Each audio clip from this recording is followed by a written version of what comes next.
I think in the development, certainly since the 35th congregation, is the notion of these conferences. And conferences are above the conferences are above the provinces, but it's not necessarily the most central part of the society.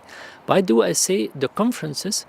Because for an individual provincial, it is quite difficult to make such a planning. Why? Because the provincial is only there for 6 years. The provincial see the needs of a province, but many of these questions are questions that go beyond the province. And so I think that the exchange and the planning would be best conducted on the level of the conferences to see in which places shall we focus some centers of research, and that can be social centers, that can be universities. Do we train some people on a long term? And what are the fields on which we could focus? Because these fields will not be necessarily the same in Africa as in, let's say, East Asia.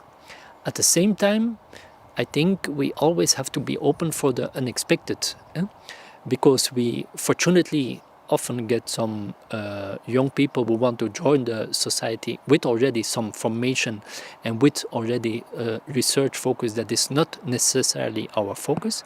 And at the same time, we still also have to know that part of this research or this intellectual apostolate is also unexpected.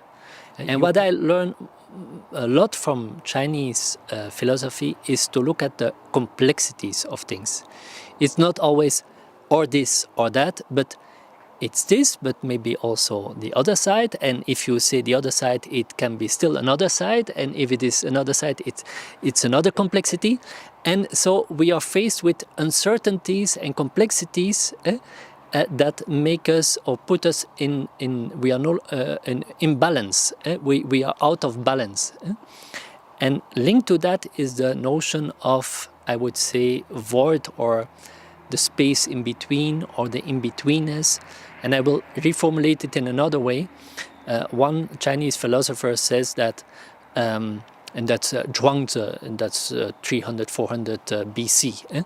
He says that the use of something is situated in its uselessness. So, for instance, if you have a room, what's the use of a room is that inside there is nothing, you see, so as a kind of image.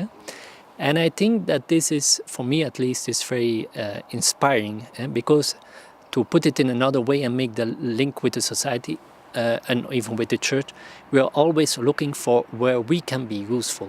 And we are searching for the society, the secular society needs us because there are needs, and so we will be useful, and our identity is built on the filling of the needs of the others, sometimes, you see. Whereas in the world in which I live now, in Europe, but I would also say in China, where I've been living there, you are in a context where basically people don't need us. Of course, there are all kinds of injustices and so, and for which we have to come out. But people do not need us, and it is from the moment that you discover that you no longer need it, that it becomes interesting. So we can be Jesuits, we can be Christians, we can form Christian communities, we can celebrate Eucharist, because this is useless. Well, I think for me what is more or less a key is this notion of humanity, of being human. So let us first be human. And we believe in a God who became human. So he loved so much the world that he wanted to become human. I think our role as Jesuits is to lead or to help people to encounter, to have a personal encounter with Jesus Christ. And when they encounter Jesus Christ, something may happen. And this does not depend on us. This depends on this encounter. So it's the notion of encounter, and this will lead some people maybe to become Christians. Some will become converted. Some are already Christians and will deepen their life. Some will continue to live as good human beings. So I think these notions of faith, of justice, of collaboration in others, I bring them together in this leading people to having a personal encounter with Jesus Christ. And we can do that through the exercises. When we look at how Jesus does it, the exercises, sometimes it's in a very implicit way. You have to be very discreet. In other times you preach and you speak. And other times you serve and you help and you heal. And so there is a whole variety of ways of doing that. But it's always linked to this encounter. And it's finally not in our hands.